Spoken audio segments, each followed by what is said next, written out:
Pouvez-vous, selon vous, nous dire ce qu'est la réussite? Alors pour moi, la réussite serait plutôt de faire quelque chose qui plaît énorme, qui plaît, déjà se trouver sa voie, et essayer de l'amener et d'être heureux en le faisant. C'est Voilà. tout? Vraiment tout? Après, bon, la réussite, c'est aussi un concours de circonstances et saisir les opportunités quand elles se présentent. Dans votre parcours, dans l'enfance, l'adolescence et dans l'après adulte, vous avez rencontré des difficultés? Ah oui, les difficultés, j'en ai rencontré beaucoup, surtout quand j'étais élève, parce que à l'époque, du moins je suis toujours dyslexique, parce que ça c'est une maladie qui ne se guérit pas, et à l'école, un dyslexique c'est un imbécile. Alors les difficultés, c'est à l'école, mais c'est dans la vie courante, c'est quand tu as du mal à écrire, et ça donne un très gros complexe, et donc il faut surpasser ce complexe en se boostant.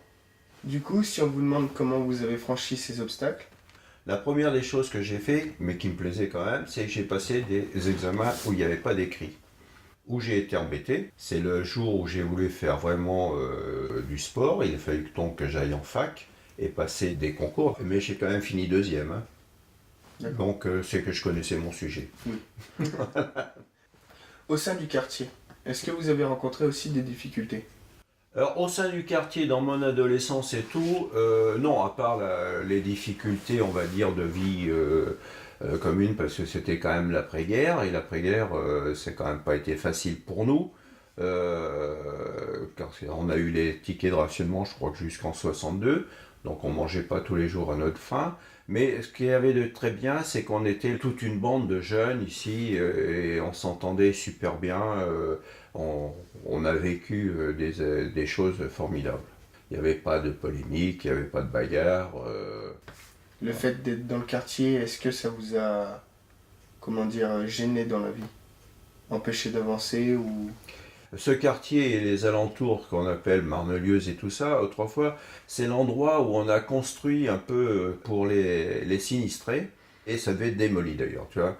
Mais c'est vrai qu'on était considérés comme les parias de Royan par rapport aux Bourges. Donc c'est vrai que sortir en ville, on était quand même catalogué. Il suffisait que tu aies un blouson noir parce que tu faisais de la mobilette et puis tu étais considéré comme un voyou, quoi. Mais bon, Ça n'empêche pas trop d'avancer non plus. non, il suffit de faire valoir aussi un peu ses qualités. C'est pas parce qu'on a un mauvais aspect qu'on est obligé obligatoirement un mauvais moteur, hein. Comment le quartier a-t-il évolué et la réputation s'est-elle faite? Alors, le quartier a évolué après-guerre, c'est-à-dire qu'ici c'était la campagne uniquement, et il y a eu des cités provisoires pour reloger les gens et surtout les ouvriers qui ont reconstruit Royan, et où malheureusement il y avait des grandes familles avec beaucoup de pauvreté, et quand il y a la pauvreté, bien sûr, on est obligatoirement des cas sociaux ou des cas dans ce genre-là. La cote 304 était très mal cotée pour ça. Donc aujourd'hui, avec du recul, pouvez-vous dire que vous avez réussi à surmonter les obstacles et à avoir réussi dans la vie? Moi, je considère que j'ai réussi ma vie. Bon, j'ai pas fait une fortune, j'ai pas fait tout ça, mais j'estime que j'ai réussi ma vie parce que j'ai fait des choses qui m'ont plu. Il y a des gens qui m'ont tendu la main en m'ouvrant des portes que je ne connaissais pas d'ailleurs. Parce qu'en réalité, de base, je suis un technicien, je suis un mécanicien, un chauffeur, un vulcanisateur, et jusqu'au jour où, sur un pari, on m'a fait découvrir le sport, où je suis quand même devenu entraîneur de natation, j'ai fait un niveau national, et je suis aussi prof de culture physique. Donc là, je me suis vachement épanoui en musculation, en gym aquatique, et tu arrives à bien connaître ton sujet et le transmettre à ceux à qui tu le transmettre. Ça m'a apporté tout un tas de choses. Mais à chaque fois qu'on m'a proposé une chose, j'ai foncé.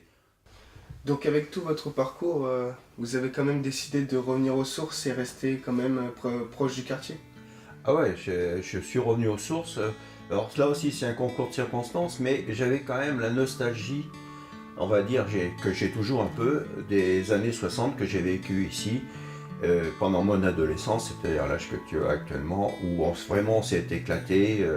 On travaillait énormément, on faisait 14 heures de boulot par jour, mais on faisait la fête quand même. Et ça, cette nostalgie fait que j'avais envie de revenir et je fais ma fin de vie, je vais dire ici.